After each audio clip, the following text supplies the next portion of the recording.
Now, this first example is from the Netflix Freedom and Responsibility presentation.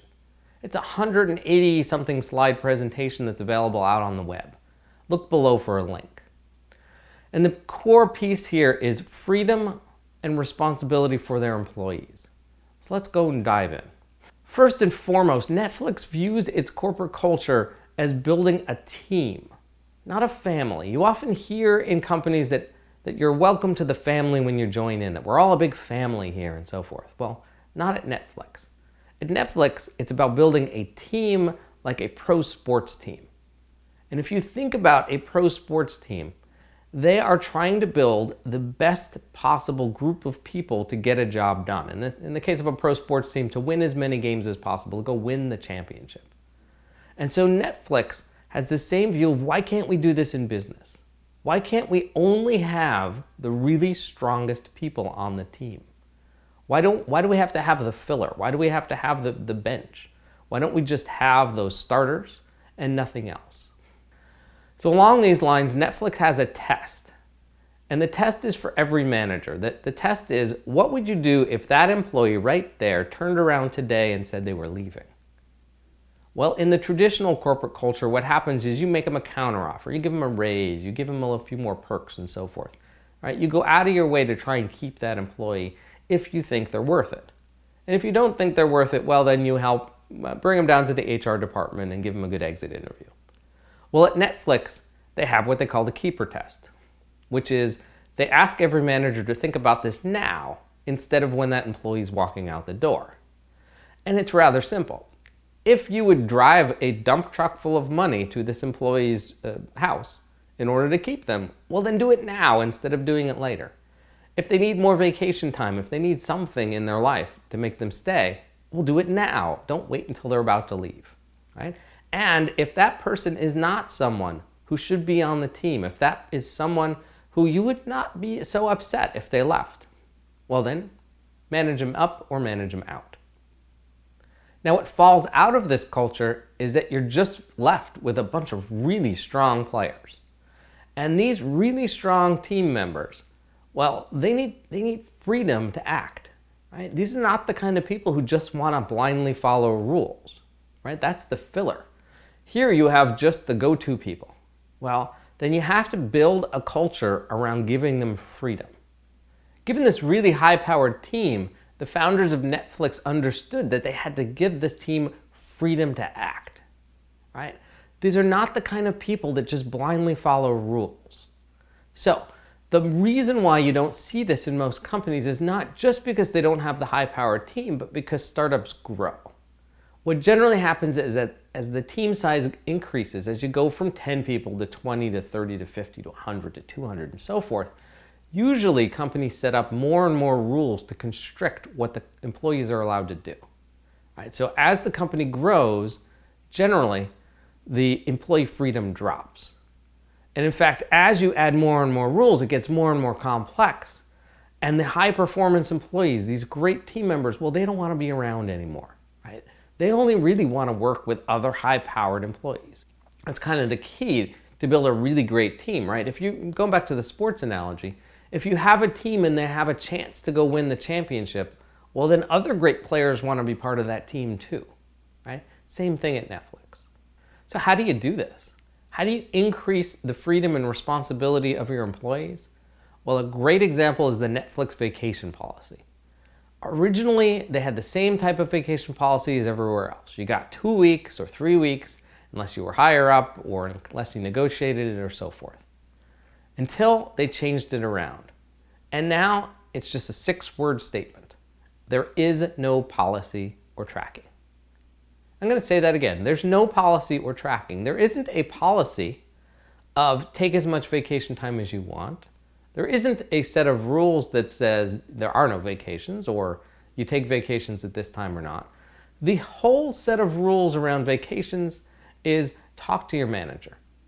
That's about it. Talk to your manager, tell them you need to take some time off, make sure it's not at a critical time, and then go take your time off. And if you're one of those employees that never takes a vacation, your manager should be poking you every once in a while to at least go take a day off or take a long weekend or something. Right? That's the whole vacation policy. Nobody's tracking it. There's no forms to fill out. Your manager isn't really keeping a tally of how many days you've taken off. Your manager's keeping a tally of whether you're getting your work done or not, right? Again, the manager is managing this high-powered team that's getting a whole lot of stuff done. And if someone's slacking and isn't getting their deliverables done when they say they're doing it, well, then there's a problem, and that person should be managed out or, managed back in, right? Those are really the only two choices. Sometimes what we do know from studies is that vacations can increase productivity, right? It depends on the person and so forth. So the simple policy is take as much time as you need to get the work done that you need. Another example is the expense policy. And that's again summed up in just a few words.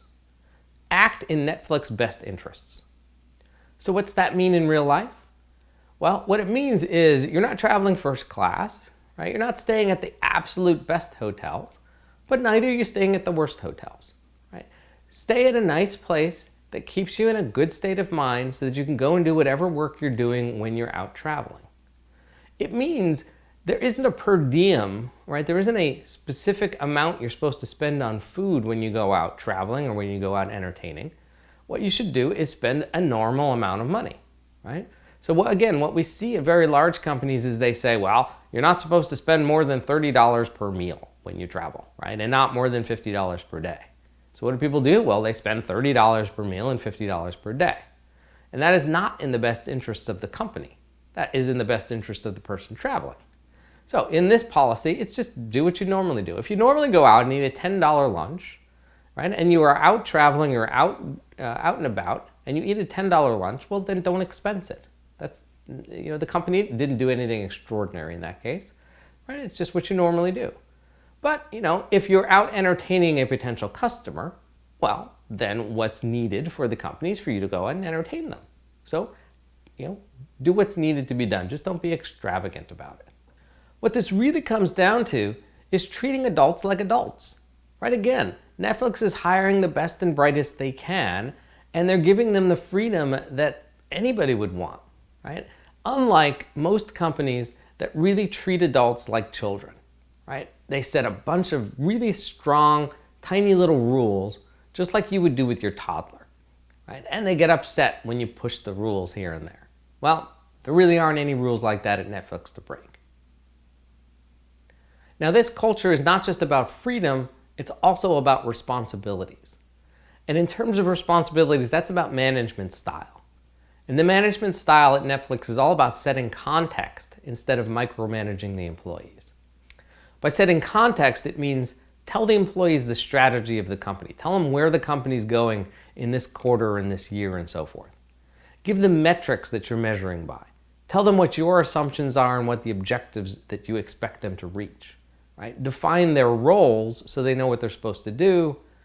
Give them knowledge at what's at stake, and be transparent about what's going on in the company. Right? And that all sounds totally natural and normal, but that's not what happens in most companies. In most companies, the employees are simply told what is expected that they deliver on what date, and then sometimes told even details on how to go do it.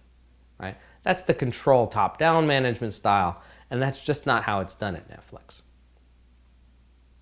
So at Netflix, when things go wrong, and inevitably things go wrong, what the manager is supposed to do is step back and look at what information they gave their employee, and from that figure out where the left turn happened, where the mistake happened, instead of turning to the employee and said, well, you did this wrong, here's why you did it wrong, and so forth.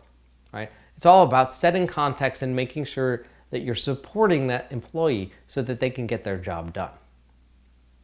And lastly, Netflix is smart enough to understand that this culture is going to change over time and that it needs to change over time. And so they end their big, long presentation by explaining that this is a culture about making change, about being quick and innovative, and that the culture is part of that itself, right? So not just the products, not the services that they give to their customers, those are always evolving, but this culture too is always evolving. And so it'll be interesting in a few years to pull up the latest version of now the 200 slide deck, or maybe the 50 slide deck, and see how it's changed over time.